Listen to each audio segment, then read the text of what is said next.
Bismillahirrahmanirrahim. Assalamualaikum warahmatullahi wabarakatuh. Alhamdulillah wa syukurillah. Wala hawla wala quwata illa billah.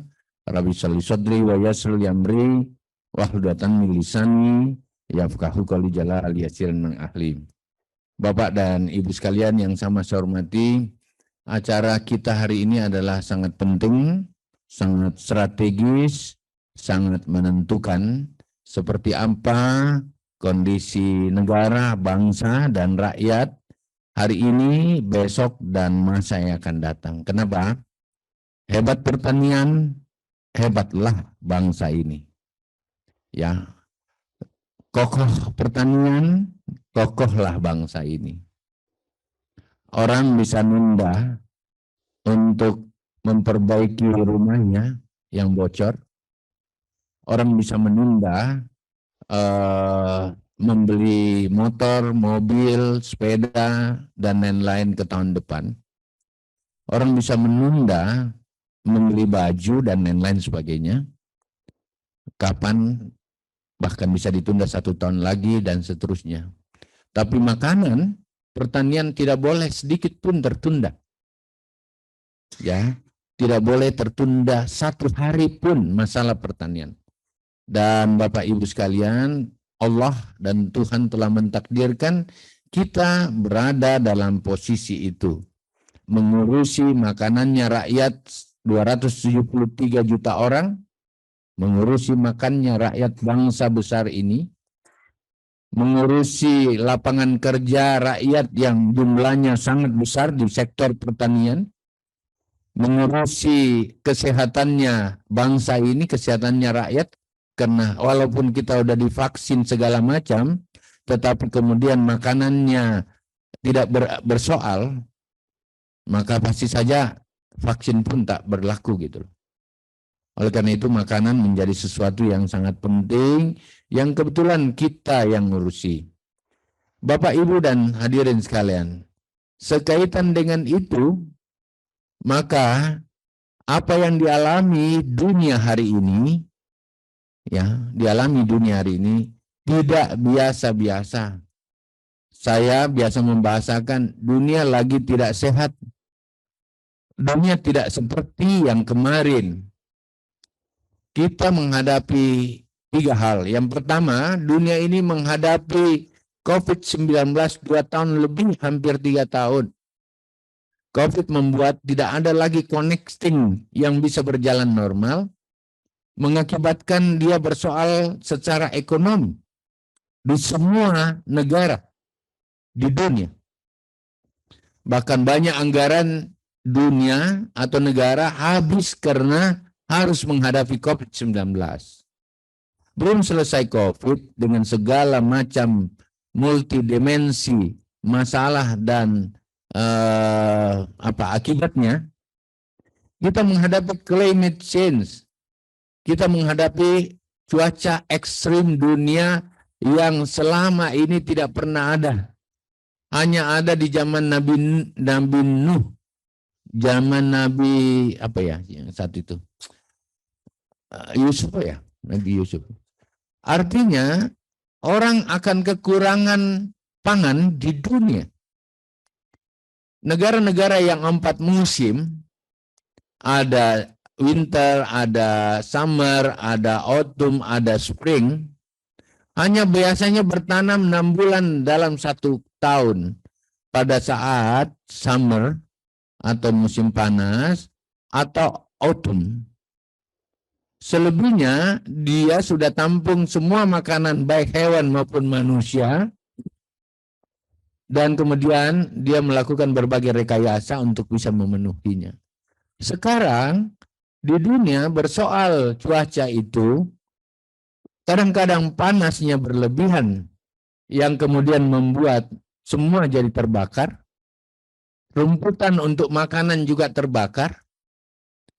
Kalau dia hujan tiba-tiba banjir, bahkan gunung es di kutub utara mencair, dan gunung-gunung yang mencari itu membuat air permukaan laut naik, dan intrusi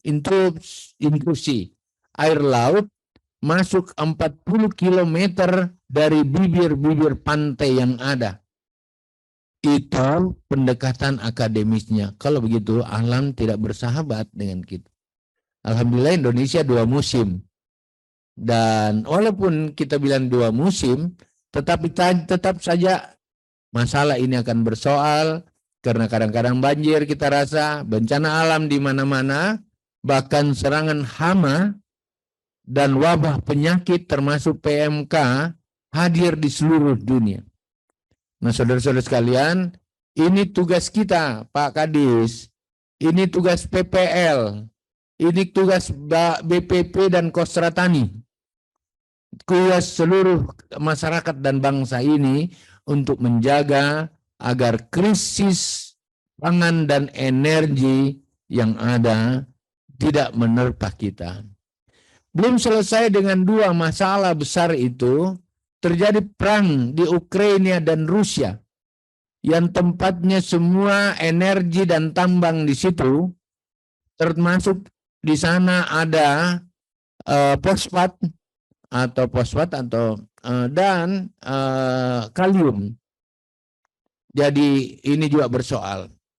Dan kemudian dunia menghadapi 3 hal. Yang pertama, krisis energi, harga-harga minyak naik dan lain-lain sebagainya, membuat harga transportasi dan logistik naik, semua barang akan jadi naik. Yang kedua, produktivitas pertanian di seluruh dunia turun, termasuk Amerika dan lain-lain sebagainya, karena cuaca. Yang ketiga adalah krisis fertilizer menjadi masalah dunia. Bahkan ya di beberapa negara ada yang goncang karena masalah pupuk. Pupuk-pupuk di seluruh dunia, di negara-negara tertentu yang tidak dapat suplai fosfat dari negara yang lagi perang, saya tidak sebut negaranya, itu menjadi pupuknya jadi hilang, tidak ada. Nah, saudara-saudara sekalian, ini hari, ini malam, ini pagi kita akan bicara tentang pupuk itu. Bahwa pupuk di Indonesia akan menghadapi tantangan yang sangat besar, karena pupuk di dunia kalau toh ada, harganya akan naik 3 kali lipat dari harga yang ada. Karena harga pupuk di dunia naik 3 kali lipat dari apa yang ada. Itu pun kalau kita dapat suplainya, termasuk yang paling besar mensuplai dunia dan Indonesia, Ukraina dan Rusia yang lagi berperang itu. Saudara-saudara sekalian, oleh karena itu ini hari kita bicara, tolong rapatkan barisan seluruh PPL, seluruh BPP, seluruh Kadis, provinsi dan kabupaten dan jajaran Kementan lainnya, termasuk lebih khusus Dirjen PSP dan jajaran yang mengurusi pupuk, untuk rapatkan barisan untuk sama-sama kita hadapi. Petunjuk Bapak Presiden adalah cari langkah yang paling tepat agar pupuk di Indonesia tidak bersoal. Itu perintah pertama. Cari langkah yang paling bijaksana agar pupuk tidak bersoal di Indonesia. Oleh karena itu hadirlah PP, hadirlah undang-undang, dan terakhir ini hadir Permentan 10 yang nanti akan kalian bicarakan 2022 bersama Dirjen yang ada. Mohon perhatian yang sangat serius. Saya berharap menjabarkan perintah Bapak Presiden dalam ratas, pupuk di Indonesia tidak bersoal. Minimal volumenya masih bisa kurang lebih sama yang lalu. Volumenya minimal seperti apa yang telah ada yang lalu. Walaupun ada permintaan, ada penyesuaian, tetapi kita berharap secara volume orang yang mendapatkan pupuk tidak boleh kurang lebih bisa terpenuhi. Yang kedua adalah kita berharap pupuk ini bisa ditangani dengan baik. Antara lain, sampai dengan September nggak ada masalah. Jadi tidak perlu ada yang persoalkan pupuk sampai September, Bapak. Karena sampai September masih ada relaksasi. Kalau begitu Pak Dirjen PSP, Pak Kadis, seluruhnya PPL, tidak ada yang mempersoalkan pupuk sampai dengan September karena masih sama dengan tahun lalu. Ya gitu ya. Ya. Agustus, September tidak ada yang persoalkan. Lakukan dulu apa yang ada secara maksimal. Pupuk tidak langka, Bapak. Pupuk tidak langka. Yang sesuai dengan program yang ada. Yang ada adalah kurang. Kita perlu 24 juta pupuk, yang tersedia kurang dari 10 juta. Katakanlah begitu.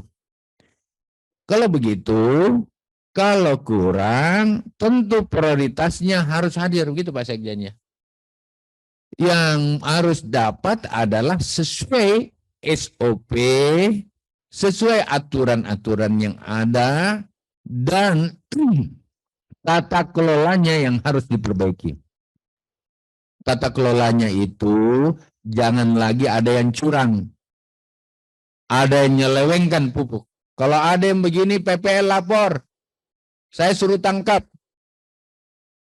Udah kurang, ada lagi yang main-main, tangkap itu. Laporkan sama saya. Kemudian distributor juga nggak boleh main-main. PPL yang tahu, Kadis bawa, panggil itu Pak Kadis. Pak Dirjen, tangani itu. Pak Irjen, tangani. Distributor udah tahu ini bersoal, kurang. Kalau masih main-main, nggak boleh tolerir. Laporkan sama saya. Mudah-mudahan saya tahu dan saya tahu bagaimana caranya. Ya, saya yakin bahwa Satgas Pangan, Pak Bupati, Pak Kadis seluruhnya, dan Kapolri sudah perintahkan semua jajaran kepolisian untuk membantu kita menangani itu. Tentu saja pakai hatilah. Jangan sampai mau pecahkan masalah tetapi memperlebar persoalan. Ya, Pak Kadis tahu kalau ada yang Pak Kadis tidak bisa tangani, laporkan. Ya, gitu. Ini perintah pertama. Tidak boleh ada yang main-main dengan pupuk sesuai dengan SOP yang ada. Dan tidak ada penyelewengan pupuk. Oleh karena itu transparansi harus dilakukan. Yang pertama. Yang kedua, semua yang harus bertanggung jawab sesuai tugas, fungsi, dan peranannya. Salah satu peranannya Pak Kadis, PPL, awasi itu. Yang ketiga, ya harus ada tim kerja yang baik. Jangan ada Kadisnya jalan sendiri, PPL jalan sendiri, kebijakan-kebijakan pupuk jalan sendiri. Sama-sama lah. Sama-sama semua. Kalau semua untuk negara, bangsa, rakyat, apalagi ini nilainya ibadah, nggak ada itu. Semua orang kita bisa temani kerjasama. Jangan karena partai, jangan karena politik, jangan karena like and dislike, jangan karena ada orang kita yang mau kita dorong jadi distributor, akhirnya jadi persoalan. Ya, tolong ini Pak Dirjen menjadi satu catatan-catatan khusus saya. Jadi teamwork menangani pupuk harus ada di tingkat provinsi, harus ada di tingkat kabupaten, harus ada di tingkat pusat. Ini perintah kedua. Teamworknya. Jadi kalau ada masalah di situ teamwork dulu kaji. Kalau masih bisa ditangani kabupaten, ngapain dilapor ke provinsi? Kalau masih bisa ditangani tingkat provinsi, tidak perlu lagi sampai sana. Tapi gunakan digital system. Jangan lebih dulu wartawan, medsos, lebih dulu partai tahu masalah dibandingkan kita yang tanggung jawab ini. Jadi tanggung jawab dulu semuanya. Teamwork itu harus ada. Pak Dirjen periksa teamwork kabupaten atau gugus tugas kabupaten, gugus tugas provinsi, dan di Dirjen PSP harus ada apa namanya itu yang seperti krisis, bukan krisis. Center digital, pusat data untuk mengecek setiap Jumat dilaporkan ke Dirjen PSP. Sehingga kalau ada masalah langsung 1 minggu itu juga bisa terjawab. Bisa atau tidak, jangan ngambang-ngambang. Yang lain bahwa semua penanganan pupuk harus digunakan dengan metode CCA. CCA, cepat, penanganannya cermat dan akurat. CCA, ingat itu. Kata ini saya suka ini. Cepat, cermat, dan akurat. Berarti semua persoalan dalam 1 minggu itu bisa kita coba tangani dengan baik. Bapak dan Hadirin sekalian, oleh karena itu saya berharap sampai September yang ada ini masih jalan dengan baik. Sesudah September 1 Oktober, maka pupuk tidak seperti lagi yang kemarin. Anggota PPL semua harus bisa pahamin bahwa tidak 60 komoditi. Tidak lagi 60 komoditi yang kena pupuk subsidi. Yang kena itu cuma 9. Yang kedua, sesudah 1 Oktober nanti, sesuai Permentan nomor 10, tidak lagi 6 jenis pupuk. Hanya ada 3 jenis. Urea, N, dan K. Ya kan? Dua. Ya. NPK itu disatukan ya? Ya. 1 jenis. Jadi dua. Jadi 2 jenis saja, urea dan NPK. Saudara-saudara sekalian, apakah ini akan bersoal? Dengar baik-baik ini Pak Kadis, PPL dengar, pasti bersoal. Ingat, dengan segala daya dan upaya Kementan sudah lakukan, semua cara kita coba approaching, semua institusi coba kita kalibrasi, dan hasilnya dari 6 jenis itu cuma 2 jenis, urea dan NPK. Apakah sudah pakai pakar? Sudah Bapak. Kalau saya sih ditanya jujur-jujurnya mau nggak berubah. Bahkan kalau perlu tambah. Sama dengan apa yang ada di hatinya Pak Kadis semuanya, sama yang apa yang ada di hatinya PPL semua, sama yang ada di yang disampaikan oleh rakyat atau petani pada kita. Tapi kenyataannya setelah di DPR, setelah dikaji dari berbagai lembaga yang terkait ombudsman, dibicarakan dengan berbagai pihak, termasuk pupuk Indonesia, maka hanya itulah yang bisa dicapai. 2 jenis, urea dan NPK. Harapannya adalah urea menyuburkan, NPK-nya mengisi butiran-butiran yang ada. Apakah ini bermasalah? Pasti bermasalah. PPL, Kadis pasti bermasalah. Karena pupuk di seluruh dunia bersoal. Pupuk di dunia naik 3 kali lipat dari harga yang ada. Uangnya dari pemerintah, ini yang perlu dipahami. Uangnya dari pemerintah, jumlah nominalnya dari pemerintah, nilainya 25 triliun ya. Tidak berubah. Bahkan 24 sekian, Presiden minta uangnya tidak boleh berubah. Berarti subsidinya dalam bentuk uang negara tidak berubah. Tetap 25 triliun. Harus dikasih tahu. Inilah keberpihakan Presiden Jokowi pada kita, negara pada kita, sehingga uangnya tidak berubah. Walaupun semua bersoal di dunia. Tetapi penyesuaian yang mana yang lebih prioritas, yang penting itu yang dilakukan. Dan prioritas yang paling penting itulah dari 60 jenis menjadi 9 jenis. Dari prioritas yang dilakukan dari 6 jenis pupuk menjadi 2 jenis, urea dan NPK. Mohon semua jadi catatan ini. Apakah ini bersoal? Pasti bersoal. Kenapa bisa demikian? Kita kembalikan pada diri kita. Kalau uang kita pas-pasan, yang ada hanya 25 triliun, tentu yang bisa dibelanja adalah yang utama. Oleh karena itu kita berharap volumenya tidak berubah. Kita berharap kurang lebih, ya kurang lebih, saya pakai kata kurang lebih, sama dengan tahun lalu. Volumenya, artinya jumlah luasan hektarnya kita berharap kurang lebih sama yang lalu. Jenisnya saja yang dikurangi. Dan tentu saja varietas yang kena terseleksi. Ini normal sekali. Bahkan di beberapa negara subsidinya dihilangkan. Termasuk Amerika.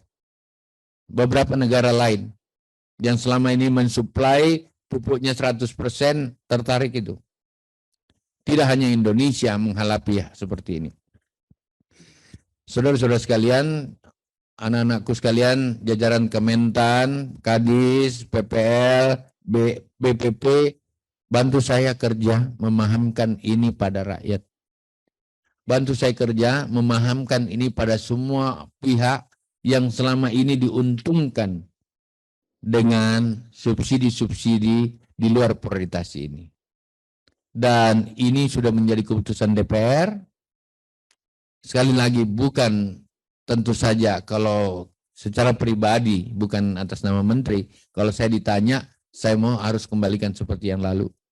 Ya, supaya kalian bisa tahu bahwa kita ini sehati, tetapi negara punya kemampuan 25 triliun. Yang kedua, negara sudah pikirkan prioritasnya.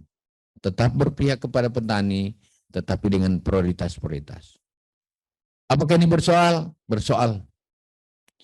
Yang lain, yang keempat adalah kalau memang tidak bisa dengan subsidi, tapi jenis komoditi lainnya tetap harus dibantu, penggunaan pupuk jenis lainnya tetap harus ditambahkan, maka pemerintah akan membuka diri melalui KUR, kredit usaha rakyat, di mana dari KUR itu sebenarnya yang kita harus tambahkan. Ingat, KUR kalau ambil sendiri di atas 11% bunganya. KUR dengan yang biasa, KUR dengan yang sama dengan beberapa tahun lalu, 2015 dan seterusnya, itu adalah 9%. KUR kita yang sekarang ini 6%. Saya lagi berusaha KUR khusus untuk pupuk ini dan mudah-mudahan bisa di sekitar 3%, kurang lebih, sambil usaha terus. Jadi masih ada spillway-nya, masih ada jalan keluarnya, bisa menggunakan pupuk lain tetapi menggunakan KUR subsidi. Tentu ini masih ada tugas tambahan dari Dirjen PSP untuk mengusahakan. Tinggal didaftar aja yang mana-mana itu dan rakyat bisa gunakan dengan ini.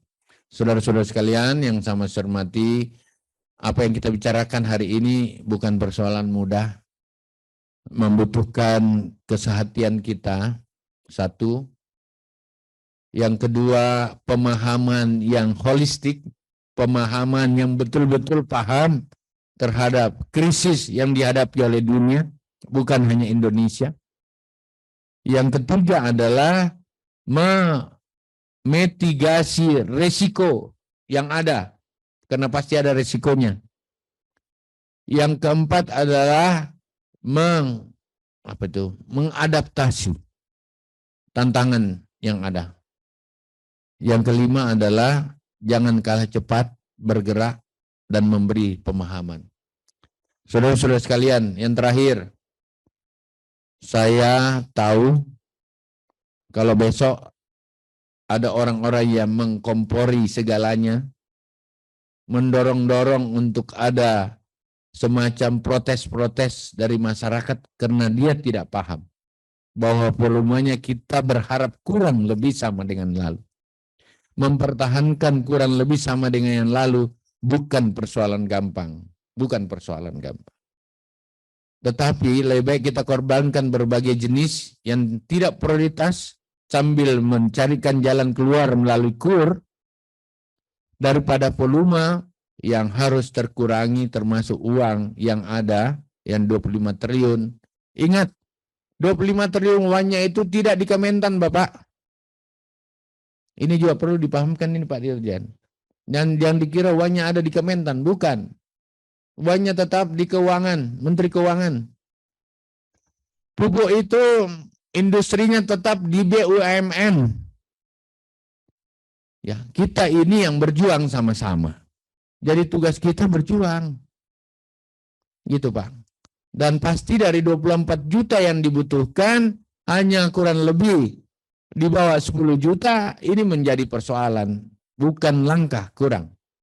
Nah, ingat tahun ini banyak sekali orang yang coba menggerak-gerakkan masyarakat di bawah. Oleh karena itu Pak Kadis seluruh provinsi, Pak Kadis seluruh kabupaten kota, BPPE, BPP yang ada di seluruh Indonesia, PPL bantu saya. Saya berharap tidak perlu ada yang turun berdemonstrasi hanya karena hal-hal seperti ini. Kalau ada seperti itu berarti PPL dan lain-lain tidak turun memberi pemahaman, karena kami ini lagi terus mencari jalan keluar. Ya, lagi mencari jalan keluar. Saya berharap petani kita tetap tenang. Ingat Pak Jokowi sangat berpihak pada pertanian dan hasil pertanian kita sangat besar dan sangat luar biasa. Dalam 3 tahun terakhir ini yang menyangga Republik dan ekonomi bangsa ini adalah pertanian. Dan itu kerja kita semua. Jangan kita tercederai dengan sebuah perubahan yang terpaksa karena climate change dan kondisi pupuk di dunia yang lagi bersoal. Mohon ditahan-tahan dulu Pak Kadis, BPP, PPL, karena Kementan lagi cari jalan. Mudah-mudahan saja sesudah September kita uji coba ini, Oktober, tentu saja kita coba tangani case by case, wilayah by wilayah, masalah by masalah. Bantu saya Pak Kepala BPP, bantu saya Pak Kadis, ya dan tentu saja salah satu ya tentu konten yang terus memonitor ini setiap Jumat dibuka semacam bukan krisis center, jadi pusat informasi dan konsultasi, pusat komunikasi dan konsultasi masalah pupuk yang dipakai by digital. Mohon Kepala BPP mempersiapkan laporan setiap minggunya. Pak Kadis masuk dalam nomor yang akan dibagikan dan tentu saja dari sana konsultasi dan komunikasi dan perlaporan itu yang kita akan sikapi ke depan lebih baik. Sekali lagi saya berharap besok akan ada yang mendorong-dorong orang demonstrasi yang tidak paham. Besok orang-orang yang biasa menyalurkan pupuk dan kemudian pupuknya Pak Dirjen sekarang ini tidak dilakukan dengan subsidi, itu akan mendorong semua untuk bergerak, memprotes dan lain-lain sebagainya. PPL nggak boleh kalah, BPP nggak boleh kalah, Kadis nggak boleh kalah. Mereka itu cuma ngejar keuntungan. Maaf ini kalau saya salah. Sementara kita ini sudah setiap hari, mulai dari pagi sampai tengah malam, pagi lagi, hanya pikir gimana harus selamat dari persoalan yang ada. Oleh karena itu, kalau ada yang menggerak-gerakkan seperti itu, kita hadapi Bapak. Kita hadapi. Tetapi sekaligus, jangan ada distributor lagi bikin susah-susah rakyat. Ya, case by case Pak Dirjen. Ya, tempat by tempat kita selesaikan. Itu yang saya sampaikan hari ini. Bantu saya lihat di sini ada Jombang, ada Ponorogo, ada Cilacap, ada Kediri, ada Pandawan, ada ya semuanya lah, ada semua di sini. Saya berharap mudah-mudahan apa yang saya sampaikan bisa dipahami. Pak Dirjen 1, 2, 3 sampai 4 orang, kalau masih ada yang perlu menyampaikan sesuatu mumpung saya masih ada, saya siap untuk bisa juga tahu ini sesudah itu baru Anda lanjutkan seperti apa. Kurang lebih apa yang saya sampaikan, saya minta maaf, saya terlalu vulgar menyampaikan hal ini dan semua menyatu. Sekali lagi, alam tidak bersahabat secara dunia, tapi Indonesia apapun yang terjadi karena kita ada, minimal pangan kita bisa siapkan lebih maksimal. Terima kasih, sekian. Assalamualaikum warahmatullahi wabarakatuh.